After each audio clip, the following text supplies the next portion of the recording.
Merci de nous rester fidèles, il est 9 heures en temps universel.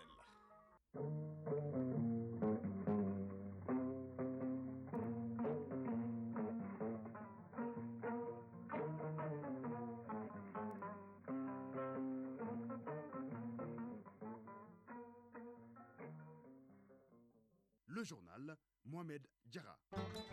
Auditeurs du Radio Mali, bonjour. Au sommaire de cette édition, les ministres en charge des Affaires étrangères de l'AES ont été reçus hier par le président du Niger, le colonel Abdelman Tchani, à qui ils ont fait le compte rendu de leur réunion.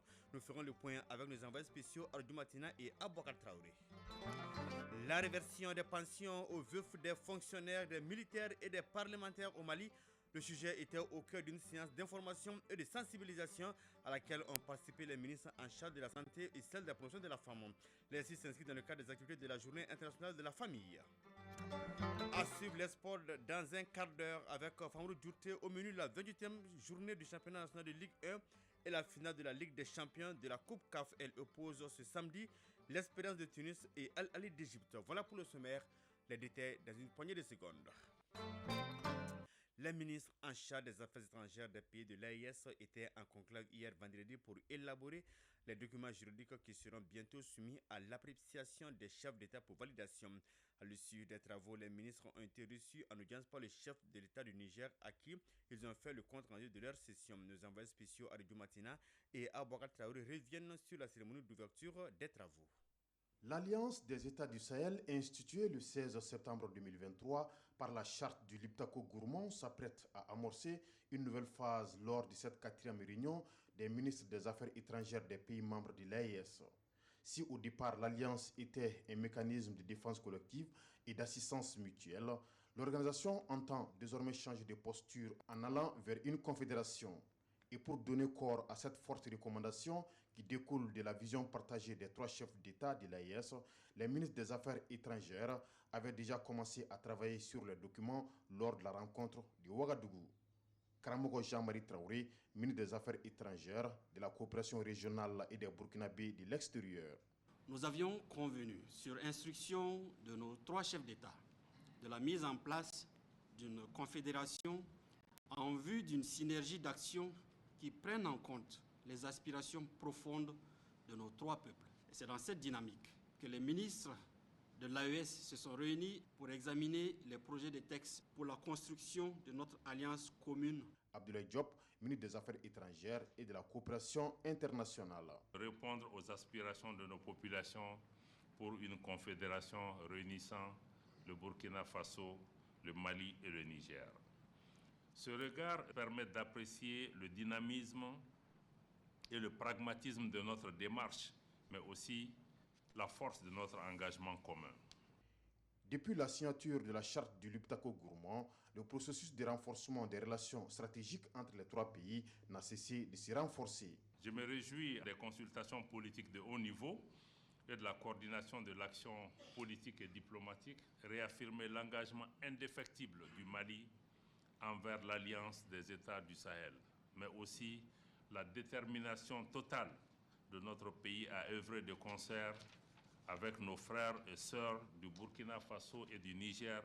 Bakary Yaou Sangaré, ministre des Affaires étrangères, de la coopération et des Nigériens à l'extérieur. Procéder à la validation des textes fondamentaux de notre futur cadre d'intégration économique, politique et sociale, à savoir le traité portant création de la Confédération AES et le règlement intérieur du Collège des chefs d'État. Ici, à Niamey, les ministres des Affaires étrangères de l'AES vont examiner et valider les textes qui seront ensuite soumis aux chefs d'État pour adoption en vue de l'institutionnalisation et de l'opérationnalisation de la Confédération Alliance des États du Sahel. Niamey, Radio Matina, Abouakar Traoré pour l'ORTM. Nous restons à l'étranger pour parler de la diplomatie parlementaire entre le Mali et la Mauritanie, une coopération qui se renforce avec la création du groupe parlementaire d'amitié Mali-Mauritanie. La cérémonie de lancement s'est tenue ce jeudi à Nouakchott, suivant le commentaire de Bemba Sibi. Les relations diplomatiques entre le Mali et la Mauritanie se renforcent. Le dernier acte de cette dynamique est le lancement du groupe parlementaire d'amitié Mauritanie-Mali à l'Assemblée nationale de la République islamique de Mauritanie.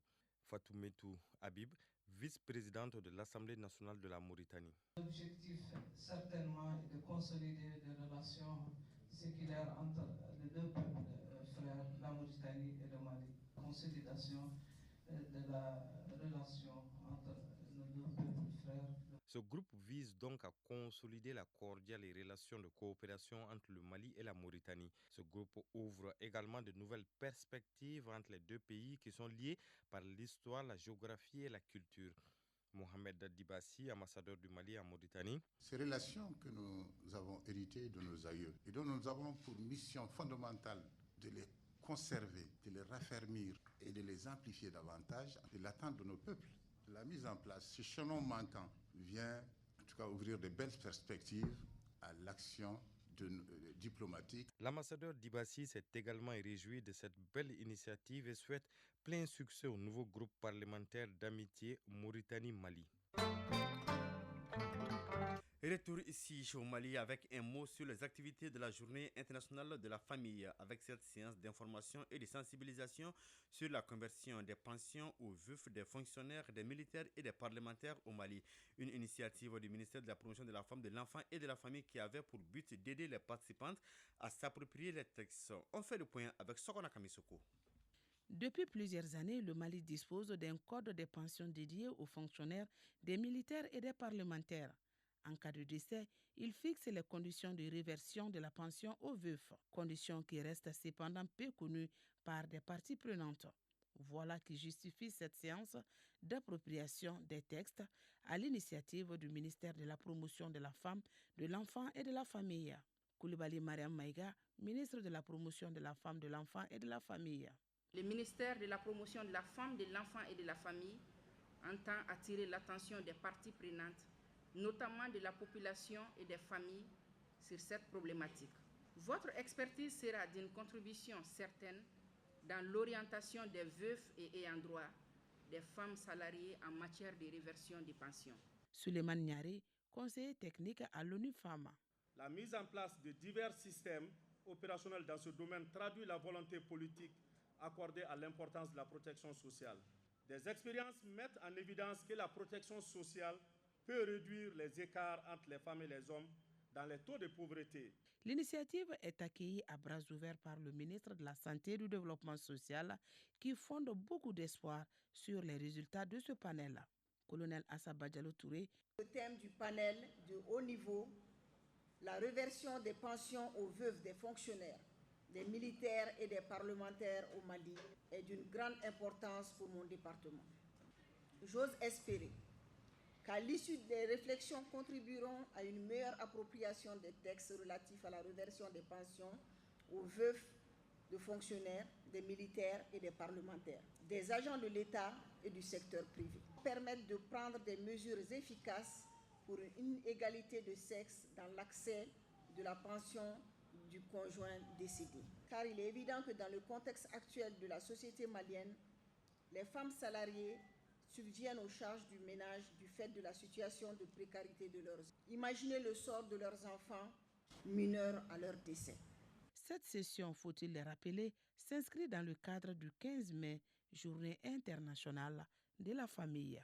Des experts, des représentants de la société civile et des organisations non gouvernementales approfondissent la réflexion sur les causes de la corruption afin d'y proposer des pistes de solutions. C'est à la faveur de la première édition du colloque international sur le genre et la corruption dont les travaux se sont achevés hier après 3 jours de débat. C'est une initiative de projet d'appui à la lutte contre la corruption pour et par l'égalité des genres. Le reportage de Benoko Fofana. Les 200 participants à cette première édition du colloque ont examiné les causes profondes de la corruption, ses impacts sur les différents secteurs et les meilleures pratiques pour la prévenir et la combattre. Les travaux du colloque ont été marqués par une série de débats qui ont abouti à des recommandations. Mariam Djama Sanogo, rapporteur. Vulgariser la stratégie de lutte contre la corruption. Renforcer les capacités de tous les acteurs sur les outils et les dispositifs de lutte contre la corruption. Afficher tous les tarifs des actes de prestations dans les domaines de la santé, de l'éducation, de la justice et du commerce. Diligenter la législation sur la protection des lanceurs d'alerte. Les représentants du partenaire se sont engagés à défendre le document auprès des autorités du Mali. Jean-Paul Riverain, directeur pays sortant de l'UCEG. Ce colloque a été un moment exceptionnel d'échange et de réflexion. Je suis convaincu qu'il sera une bougie d'allumage pour maintenir à l'ordre du jour la nécessité de briser le silence et d'agir ensemble pour éradiquer toutes ces pratiques corruptives qui empêchent le plein épanouissement des femmes et des filles. Ndei Zenabou Top, directrice siège de l'UCEG. Un plaidoyer sera également fait auprès des autorités maliennes pour une prise en considération effective de ces recommandations dans leurs différentes politiques et plans d'action. Ibrahim Ikasamaïga, ministre de la refondation de l'État, chargé des relations avec les institutions. Cette heureuse initiative, dis-je, qui participe de la réflexion active sur la problématique de la corruption et pratiques connexes, avec l'implication de tous les acteurs, notamment par l'engagement des femmes et filles, est parfaitement alignée sur la vision du gouvernement de transition. Ce colloque nous démontre que, en impliquant pleinement les 50% de notre société, donc les femmes, dans la lutte contre la corruption, nous allons certainement parvenir à son éradication. Le colloque a ainsi jeté les bases d'un engagement collectif renforcé contre la corruption, promettant des actions concertées pour faire face à ces fléaux qui maintiennent une partie de la population malienne dans la précarité. Fin hier de la formation de 50 stagiaires dans l'apprentissage des connaissances des opérations de maintien de la paix et sur les engins explosifs dans le cadre de la menace terroriste. Les 2 stages de formation sont financés par le gouvernement du Mali en vue de permettre aux participants de prendre en compte la problématique de la menace des engins explosifs et des opérations de maintien de la paix. C'était à l'école de maintien de la paix à Lune-Blondambi, le compte rendu de Seydou Traoré. 25 étudiants venus des universités publiques du Mali, 25 professionnels des forces de défense et de sécurité et des humanitaires de 7 pays du continent ont désormais des compétences techniques respectivement en matière d'opérations de maintien de la paix et d'engins explosifs. À l'issue de 2 à 1 semaine d'apprentissage théorique et pratique, les stagiaires se disent aptes à examiner l'impact des Nations Unies sur la paix, la sécurité, la charte et les principes de l'ONU, ainsi que le danger et la menace liée aux explosifs. Seydou Bamba, stagiaire. Grâce à ce programme de stage, nous avons examiné en détail les principes fondamentaux des opérations de maintien de la paix des Nations Unies. Nous avons exploré les différentes phases d'une mission de paix. Aboubakar Diko de Burkina Faso, stagiaire. Les modules de formation que nous avons suivis sont d'une qualité remarquable. Ils sont conçus de façon smart pour nous fournir une compréhension approfondie des différents types de EEI mines, de leurs dangers potentiels et des mesures préventives à adopter face à ces engins.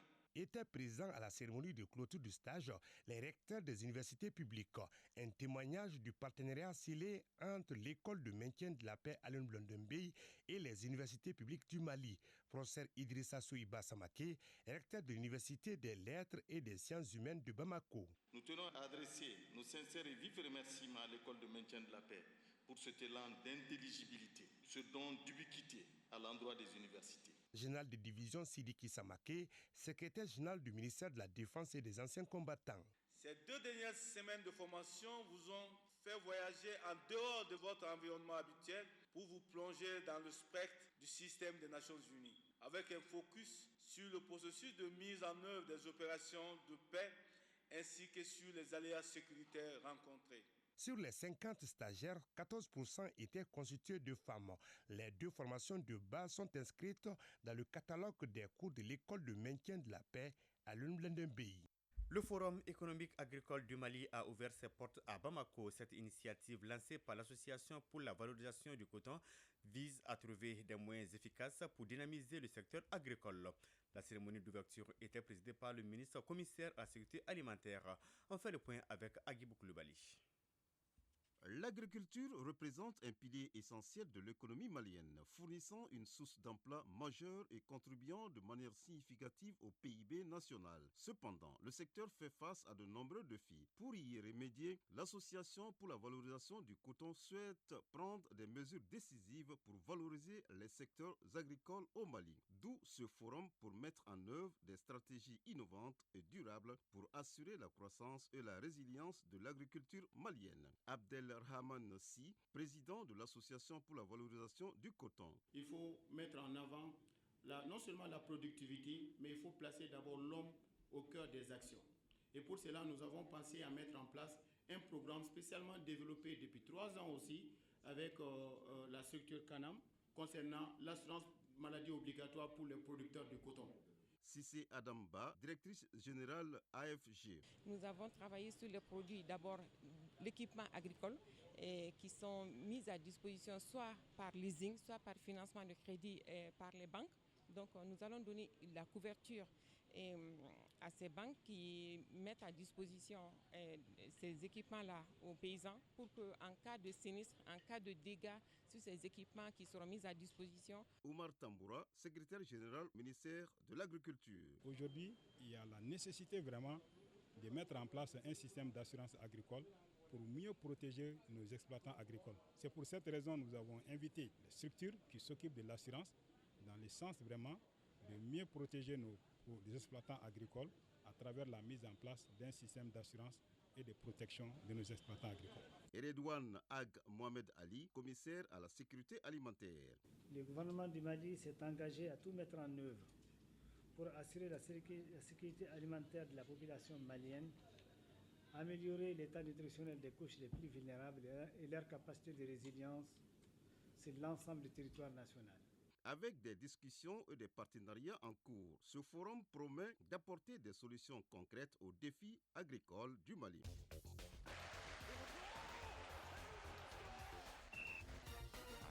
« 9h17 sur le gazon synthétique du stade Omnisport Salif Keita de Ekatich. On parle de sport avec Mamadou Dioté. Bonjour. Bonjour Mohamed, bonjour. La 28e journée du championnat national de Ligue 1, 2 mars cet après-midi avec 2 rencontres. Lesquelles?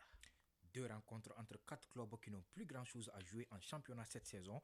Les 2 matchs se jouent au stade Mamadou Konaté à 16h30. 11 créateurs reçoit l'association sportive de Korofina. Ensuite, à 18h30, Binga FC joue contre Afrique Football Elite. Cette 28e journée sera d'une manière ou d'une autre décisive. Ce dimanche à 16h30 au stade Mamadou Konaté, le stade Malais de Bamako sera face à l'AS Real de Bamako. Si les Blancs de Bamako venaient à perdre, le Djoloba C sera sacré champion du Mali avant même de jouer lundi contre le COB. Toujours dimanche à 18h30 au stade Mamadou Konaté, l'USFAS croisera le fer avec l'AS Police. En cas de victoire des policiers ou un résultat nul, l'AS Black Star sera officiellement relégué en 2e division avant son match de la 28e journée lundi contre l'US Bougouba. La 28e journée prendra fin lundi et justement avec 4 matchs. Le Djoloba C est leader du championnat avec 60 points, soit 7 de plus que son dauphin, le stade Malais de Bamako, affronte le COB qui est en position de premier relégable avec 28 points. ATS de Koro accueille l'AS Bakaridian de Baraouli. L'US Bougouba joue contre l'AS Black Star et l'US Bougouni se déplace pour aller défier l'Union sportive du Celte Kita au stade Lamine Konati. Les 4 rencontres de dimanche se jouent en simultané à 16h30. La finale allée de la Ligue des champions de la Coupe CAF se joue ce samedi entre l'Espérance de Tunis et Al Ahly d'Égypte. Al Ahly, 11 fois champion, et l'Espérance de Tunis, quadruple champion, s'affrontent ce samedi au compte de la finale allée de la plus prestigieuse compétition interclub de la CAF. Ce sera ce soir au stade olympique Amadi Agrebi de Radès en Tunisie. Al Ahly a atteint la finale après avoir battu le tout-puissant Mazembe en demi-finale. Le club égyptien est invaincu lors de 5 de ses 6 derniers matchs avant la finale de ce soir. Mais le gardien de but du club Cairot, Mohamed El Chenaoui, reste modeste. Écoutons un extrait de son intervention en conférence de presse d'avant-match. Même si l'équipe a l'expérience d'atteindre la finale à plusieurs reprises, chaque match est différent. Les sporteurs font bien sûr une énorme différence, mais en fin de compte, nous aimons atteindre ce stade et jouer devant des sporteurs à Tunis ou ailleurs en Afrique. L'équipe qui réussit est celle qui se prépare bien et qui est bien concentrée.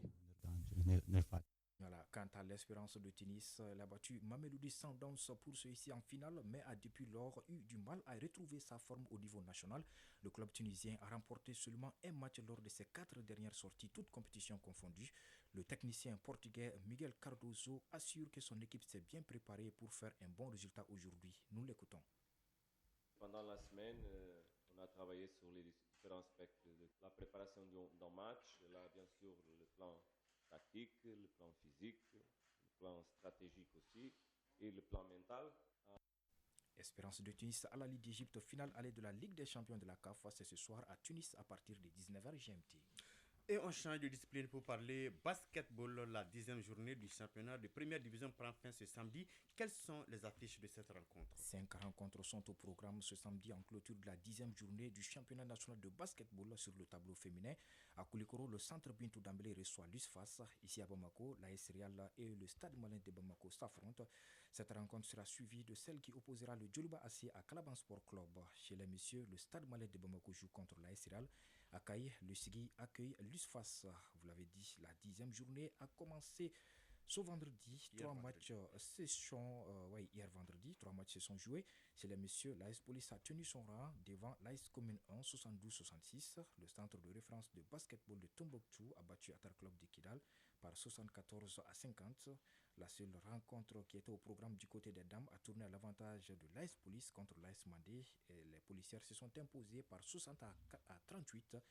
Avant le début de cette 10e journée, le classement est comme suit. Sur le tableau masculin, le Stade Malien de Bamako, l'AS Police et l'USFAS occupent respectivement les 3 premières places.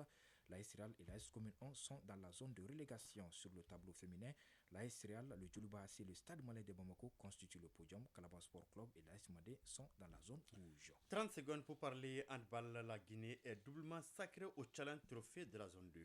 La Guinée est championne de la zone 2 après le sacre de ses sélections juniors et cadets ce vendredi 17 mai à la nouvelle maison des jeunes de Nouakchott. Les jeunes handballeurs guinéens ont décroché le trophée des champions de la zone 2 chez les U18 après avoir survolé la compétition dans une poule unique composée de 5 pays. Le Sénégal termine aussi deuxième sur les 2 tableaux. La médaille de bronze est revenue à la Sierra Leone. Le Mali a terminé à la 4e place devant la Mauritanie.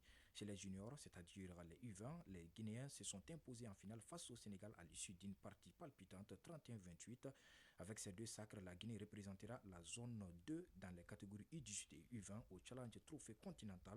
Pour le compte de la 3e place, la Mauritanie a arraché la médaille de bronze face à la Sierra Leone en s'imposant par 33-23. Après 5 journées de compétition, les lampions se sont éteints. La Fédération mauritanienne de handball a relevé le défi de l'organisation et notons aussi qu'en marge du Challenge Trophée 2024 à Nouakchott, une convention de partenariat a été signée entre la Confédération africaine de football et la Conférence des ministres de la jeunesse et des sports de la francophonie, Confégies.